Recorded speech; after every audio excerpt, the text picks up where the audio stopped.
Hi guys, welcome back to the channel. You know what time it is. We're analyzing the play up to Isagi's goal in the PXG against Bastard München game. For those who missed it, I released part 1 of this video lately and we made it close to 160 likes. Guys, please, this time let's go even further. Let's go to 200 likes, please, even more.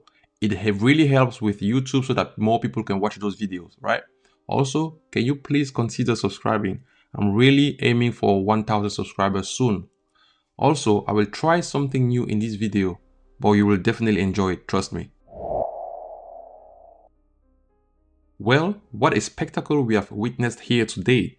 PXG currently holds a 1-0 lead courtesy of a truly sublime goal, a stroke of brilliance that sends shivers down the spine. That seamless connection between Charles and Shidu, culminating in a goal, is the stuff of dreams for PXG fans. But let's not forget the tactical response from Bastard München's coach, Noah. Sensing the threat, he's made some strategic adjustment. Kunigami now anchoring the midfield alongside Raichi, tasked with shadowing Shidu's every move. Isagi is also being nudged more centrally, while Kaiser holds the fourth solo up front. PXG on the other hand stays steadfast, no alterations. The stage is set for the game to resume and the tension is palpable. Well, it's business as usual as Ness and Kaiser get us back into the thick of it. There's a dance unfolding in the midfield with Kaiser, Ness and Grimm dictating the tempo, forcing PXG to stretch and Karasu to stray from his post. Reigns got his hands full keeping tabs on Kaiser, while Zantetsu lightning pace keeps Ness on his toes. Ness, Eva the Maestro, attempts to carve out space for a killer pass to Kaiser, but Rin is not letting the Emperor out of his sight. Keep your eye on Hiyori, making a bold move up the field, throwing PXG midfield into disarray as he lurks around Tokimitsu. Ness pulls off a neat dribble past Zantetsu, but the speedster is not giving up that easily, snapping back to steal possession, and just like that, Hiyori swoops in to snatch the ball away, proving that positioning is everything in this game. As Hiyori receives possession, take a glance at the PXG players that are able to close in, Tokimitsu, Karasu and Charles. Also, keep an eye on Isagi lurking down the right flank, a threatening run that's sure to draw Chapa, the PXG center back, out of position. If a pass finds its mark, it could spell danger for PXG. Hiyori is looking for options, but you can see he needs a moment to weigh his choices.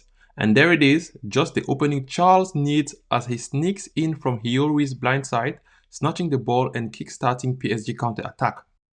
Raichi is putting in the effort to halt Charles' advance, but it's a tough task. The midfielder spots his target and sends a pinpoint pass towards his trusted ally. But wait, Kunigami is right on his tail, a crucial interception that sends the ball spiraling back towards Ness, restoring position for Bastard München. Noah's tactical tweaks already paying dividends here as Bastard München regained control. Grimm's got acres of space out on that left flank. Michelin's got his work cut out for him. He will have to close down that space quick smart to shut down any chance of a dangerous cross. Now let's rewind and take a closer look at this pivotal moment. As Grimm nears the danger zone out wide, watch Kunigami and Shidu sprinting like their lives depend on it, covering an astonishing 62 meters to position themselves in a position to attack the penalty area, eyes firmly set on that elusive first post. Meanwhile, Kaiser finds himself in a tight spot, sandwiched between Karasu and the formidable PXG centre-back duo of Gabin and Chapa. It's a tough ask for Kaiser, outnumbered 3-1, but he's no slouch. He knows his best chance lies in finding space, whether on the ground or mid-air. And that's where the first post comes into play. Why, you ask? Well, take a look at Ness, lurking behind, drawing the attention of Tokimitsu, and Raichi making his move, pulling Chapa out wide. And let's not forget Isagi lurking in the shadows, ready to pounce. By aiming for that first post and capitalizing on Ness and Raichi's runs, Kaiser will find himself with just Karasu to beat. It's moments like this that truly showcase Kaiser's footballing genius.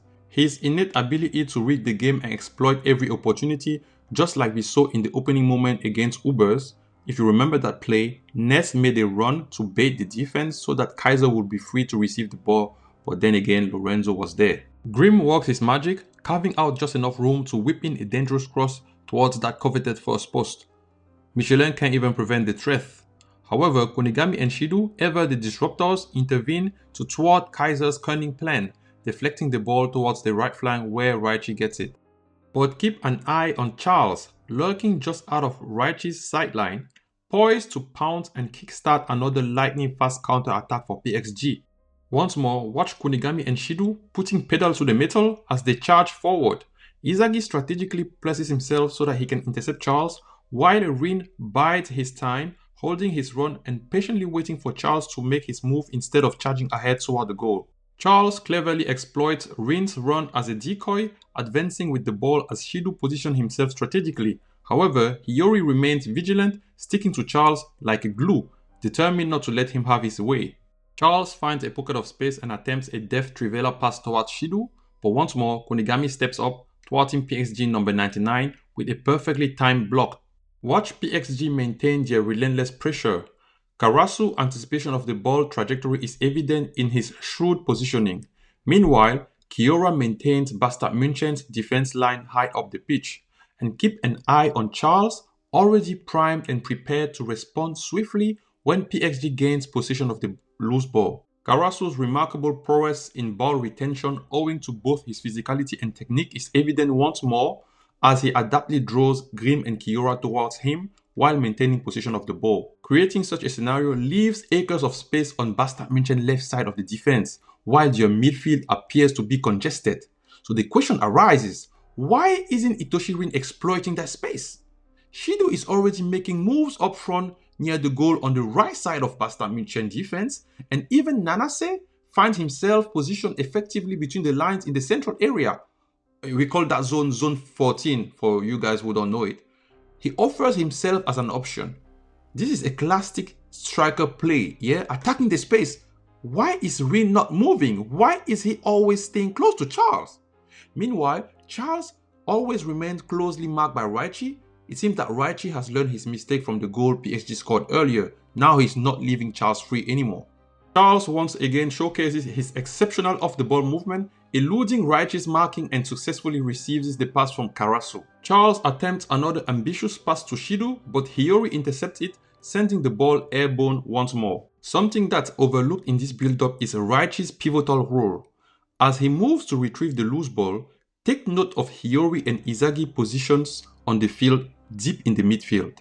Raichi understands the opportunity for a counter-attack, but with Tokimitsu pressuring him from behind, he must retain possession while Hiyori and Isagi prepare to exploit the space up front. Raichi has executed superbly, and now that Hiyori has pushed up the field, he sends him a pinpoint pass. PXG maintains their relentless pressing strategy. Hiyori finds himself surrounded by 3 opponents. Meanwhile, look at Isagi sprinting ahead like his life depends on it. Isagi attacks the space like a proper striker should, while Hiyori swiftly delivers a cross into the box. Given the trajectory of the ball, Isagi knows where it will land, so the strategy is quite simple yet. Get in between the 2 center backs. The issue is, Shido also sees the same future, and he will leave Kunigami free to come and stop Isagi right where the ball should land. As expected, Shido catches up to Isagi, and right when Shido is about to use his hand to slow down Isagi, Isagi heads in the opposite direction as Kunigami charges in to get the ball. Isagi scores a fantastic goal, and I don't even think we need to comment anything here. That was pure madness. Now, let's look at some other possibilities of how this play could have unfolded, right? Some people argued that if PXG defense had not been this aggressive, maybe PXG would have had a better chance, but it is simply not true, guys. Any play where Isagi doesn't go where the pass from Hiyori will land is a play with the highest success rate, and I will show you why. Since Isagi avoids Shido by going in the opposite direction of the ball, and if the defense remains passive, you can see that the first post is too crowded, which means the most suitable space to use is this one, but it's not certain. So Kunigami has to send the same type of pass he did into that space. That's assuming Kunigami and Isagi share the same vision. But also, with the defense being passive, Kaiser and Rin have to wait to see what Isagi will do, as it's not obvious anymore what Isagi will go for, which means Kaiser and Rin will be one step too late. Isagi can then use his off-the-ball movement to cook the defenders, score the goal, as Kaiser and Rin will then be a couple more steps later than we saw in the original play. Another alternative, assuming the defense remains passive like we saw right now, if Isagi had a weapon like the Kaiser Impact, the goal is even easier to score, as you can see right here. Isagi's strategy will then be very clear, simple: draw in the defense, execute a sharp cutback to receive Kunigami's pass, setting for an unstoppable strike, Kaiser Impact. There is nothing that could be done here. Crazy. It's even easier with Kaiser skills. Now, I told you that if Isagi goes inside the box, the play has a higher success rate, with Isagi being the goal scorer, compared to if Isagi goes to where the pass from Hiyori will land, meaning he will have close to 0 chances of scoring a goal and will have to settle for an assist again to Kunigami. This time, we stick to the original scenario with the defense being aggressive. As you can see, Shido and Isagi will fight for the ball, and I don't think Isagi will win that duel, to be honest. But let's assume Isagi does something similar to what he did against Ubers and lifts the ball over Shido's head.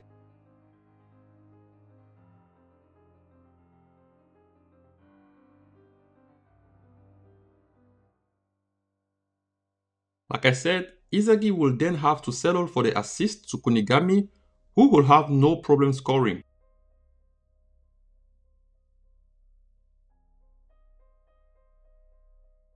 I will drop another video diving more into other details of the game, but for now, I just wanted to animate every play. I hope you enjoy it, guys, and please get this to 200 likes. This keep me going, guys. I hope you enjoy it, and see you in the next one. Peace.